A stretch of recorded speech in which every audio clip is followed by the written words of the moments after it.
Can the Aston Martin Vantage ever be more than just a grand tourer? If it's going to, it's got to take down the king of the everyday sports car, the Porsche 911 GTS. To find out if the new Vantage has what it takes, we're going to set both cars loose on one of America's best driving roads, and then hit up a popular meeting spot to see what other car enthusiasts think. Between an Aston Martin and a Porsche, which appeals to you guys more? So yeah, my take, just for look, will be on a Vintage. I would rather own the Porsche. Probably the 911. Personally, I'll actually take the Aston. Okay. I think it's the 911. It's a classic look for me.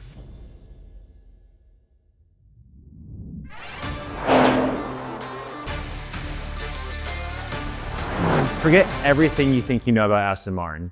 It doesn't want to be a GT maker anymore, it wants to compete with supercar companies. The 2025 Aston Martin Vantage is proof positive of that. More powerful, more technologically advanced, and just rawer than the version before it, it wants to compete directly with McLaren and Ferraris of the world. But there's one problem with that. I don't know if it's a problem, Christian, but it's certainly a challenge. The 2025 911 Carrera GTS T Hybrid takes the 911, that's the standard bearer for six-figure super performance sports cars, and it ups the ante yet again. Aston Martin hasn't stood still with the Vantage, but neither has Porsche with the Carrera. And now this GTS has more horsepower than ever before, tons of other performance upgrades, and it's the quickest 911 Carrera we've ever seen. So Aston's got to at least match, if not topple, this stalwart before it really talks about the Ferraris and the McLarens of the world. Yeah, well, let's go find out if it can do it.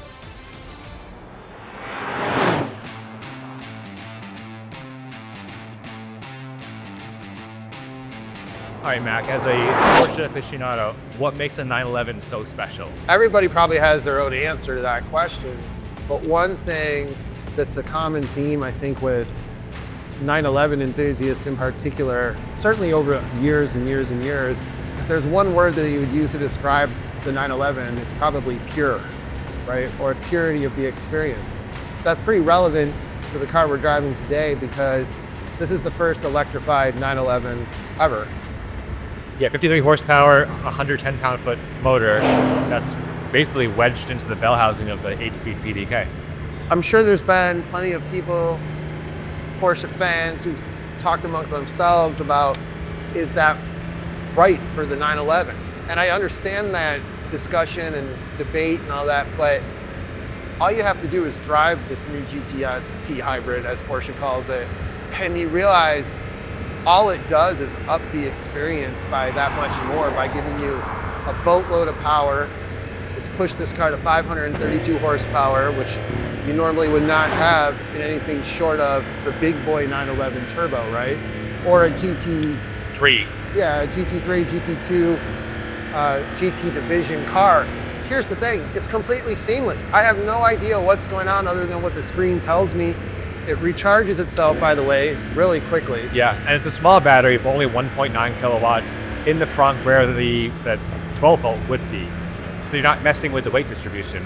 Not that that's something that Porsche's ever really worried about considering where the engine is. Yeah, but for all the work that's gone in over the years, taming the behavior of this platform with the rear engine and now with big power, all it does is make it a little more lively. The back end is willing to play around a little bit, but it certainly isn't intimidating. It's so seamlessly easy to drive. It's intuitive to drive. And it just inspires huge, huge confidence no matter what kind of situation you find yourself in. But I think it's really important to know that if you didn't tell me, and I'm willing to wager if you didn't tell anyone else, maybe there's a pro race driver out there who races 911s who's so sensitive to the power delivery and the way everything feels more than I am, they could say, oh, this must be a hybrid boosted car, but I don't think anyone who buys one of these or is even thinking about buying one of these will ever know what's going on with all that stuff unless you tell them. Yeah, I totally agree with you. I like to fool myself into thinking I can maybe notice it like near red line when it shifts. You kind of get like it feels to me like a late surge of power when there shouldn't be power necessarily. But honestly, it could be my mind playing tricks on me. Let's find out.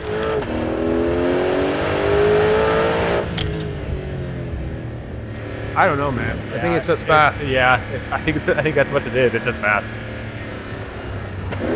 I think they were smart approaching the hybrid this way versus maybe what Chevy did with the Corvette E-Ray. That's also has its own benefits, but that feels different to other Corvettes. Whereas, I mean, you got a great thing going with the 911. Why ruin it? You know? For sure, and it certainly hasn't ruined it. I was very curious to drive this car after reading about it, our previous reporting about it. I wanted to know as well, you know, does this somehow alter the question you asked me in the beginning? What is a 911? What's the experience all about? What defines a 911? What defines it is exactly what we've got here. We've got great handling. I think probably the best steering on the market still today. Yeah, it's really good. And it almost feels like it steers itself at times, which it can. Yes. You know, with the lane departure safety system and all that, but it does really feel like it just knows where you want to put it at all times, and it just sort of follows your hands. What I like about this car a little bit more than I like about the Vantage is I wouldn't say the steering is remotely delicate, but it certainly is lighter. And with the lighter front end physically, by virtue of having the engine in the back, it just feels like it's a little more eager to turn into corners than the Aston Martin does. Yeah, absolutely. I liken it to like you're ice skating and you do crossovers to make a turn, and you just dig into the ice and rip out the next bend. And the tires grip so quick, so much, and that front end is so quick. It's, you know, really, really engaging. So what would the Vantage have to do in order to match this level of engagement and you know, cohesion of performance? I think the Vantage has to immediately feel like a driver's car, not a GT car as it mostly has in the past. It needs to communicate what it's doing at all times. It needs to tell you what the front tires are doing, and it needs to be able to go around corners in a way that doesn't feel remotely lazy, right? So there's no way it's going to feel like this car, because it's in a lot of senses, it's the opposite. Right. Here you've got a relatively small Boxer 6 engine all the way behind you. There you've got a big V8 all the way in front of you. You know, they've moved the engine as far back behind the front axle as they can in the Aston, so that helps the balance, I'm sure. But there's no way around the fact that it's just not going to feel exactly the same. But if it can use a platform with that layout and get anywhere close to the overall performance and experience, I think that makes it a legitimate contender and option for people who, as much as I love Porsches and 911s, and I know you do too, Yeah. sometimes you've had enough of it.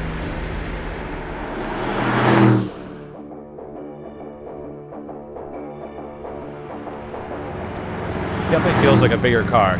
Yeah, I was gonna say, it's the first thing you notice, right? From behind the wheel, with that steering wheel in particular, it's a lot thicker than the wheel on the Porsche, and the steering itself is notably heavier. Yeah.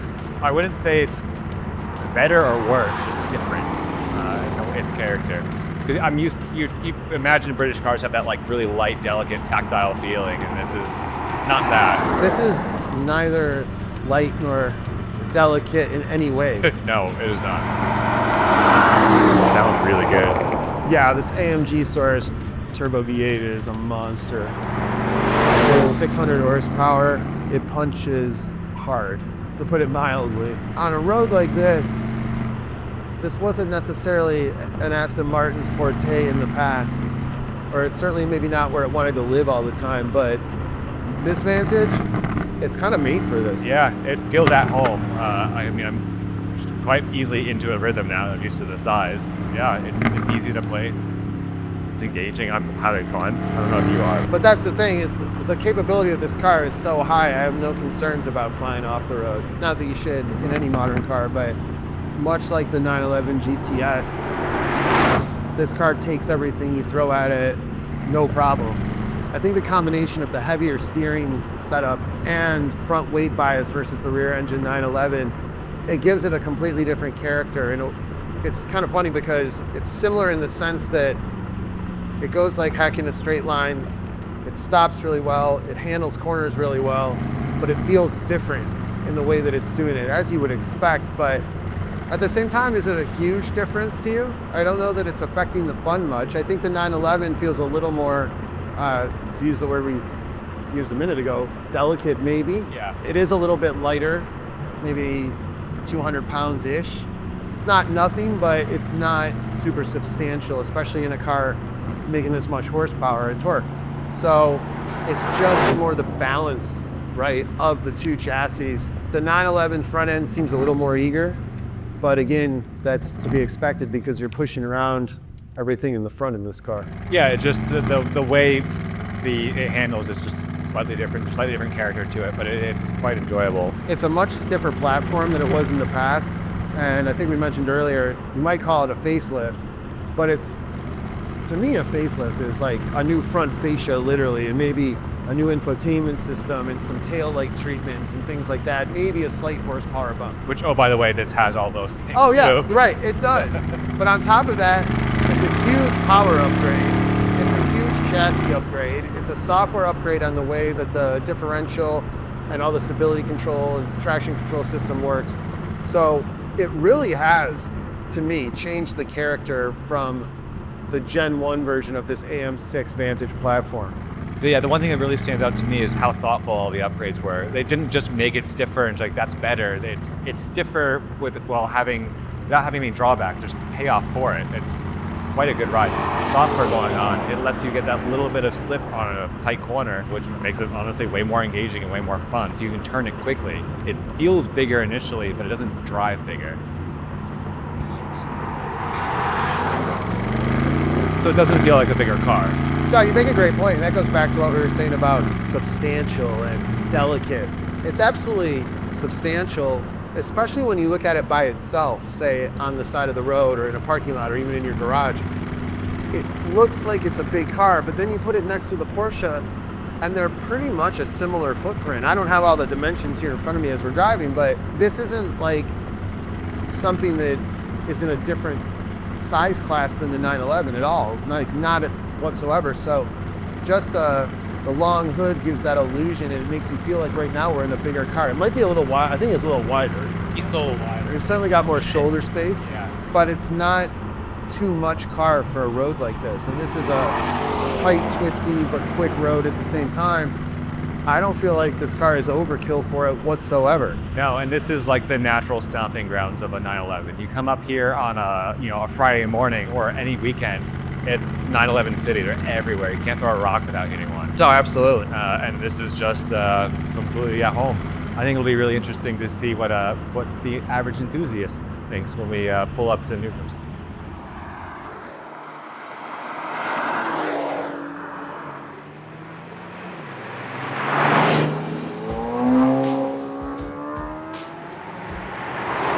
So let's look at car from two perspectives. From purely just for look, the shape-wise. Yeah. Vintage is so much sexier than the 911. Yeah. Well, of course, 911 they have to stick to the original shape, right? Yeah. Because it's 911, right? But the newer Vintage are just so much more prettier to look at or even to drive. So yeah, my take just for look will be on a Vintage, and also for me, I collect a lot of cars. The classic proportions of a sports car, the longer hood, The wide head. yeah, and this just does it for me. I'm gonna have to go with the Porsche. Visually, I think it just looks sick. I think it's kind of like a tighter looking car. I feel like this, I know it's a hell of a lot of fun, but it looks like a bit of a boat. I think this is gonna rip through some canyons. I'm a Porsche guy, but I will say I think Aston's making the best looking cars in the game right now. Yeah. The facelift is a nice touch. Yeah. Everything, the roar, just all sick looking cars. Yeah.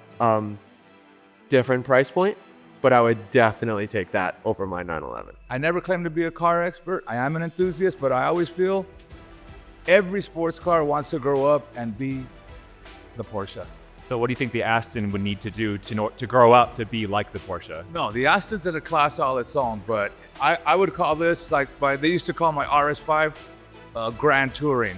Just a little heavy, very comfortable, lots of power. I put more power into it, but I think it's in a separate class myself, and it'll never be this, but it doesn't have to be. It's in its own class. It is probably at the top of its own class. So it's a wonderful thought.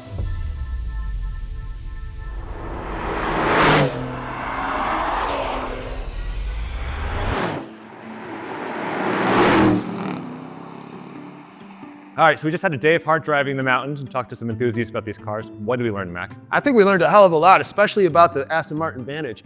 It's absolutely now a world-class driver's car, sports car. To me, the Porsche, it's a little lighter, it's a little more nimble, the steering's a little lighter, more direct, the gearbox is a little sharper. A little more responsive all around. All around, so from a pure driving standpoint, the 911 Carrera GTS T Hybrid still takes it. But this is not far behind. It's a world-class driver's car. And look at this body.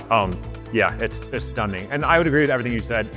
This is the car I'd rather drive. I don't know if it's the car I'd rather own because for all the things you said. Sure. It's beautiful, it's comfortable, it does almost everything as well as the 911 up here, but it's got its own unique thing going on. And I thought we learned a little bit about that too when we talked to all those enthusiasts today. Yeah, I think that was really informative, and it really does speak to how important the entire package is. So if you're not hell-bent on just the absolute finest grain performance driving experience, but you can get almost all of that plus everything that comes with the Vantage, it's a hard choice. Yeah, it really is.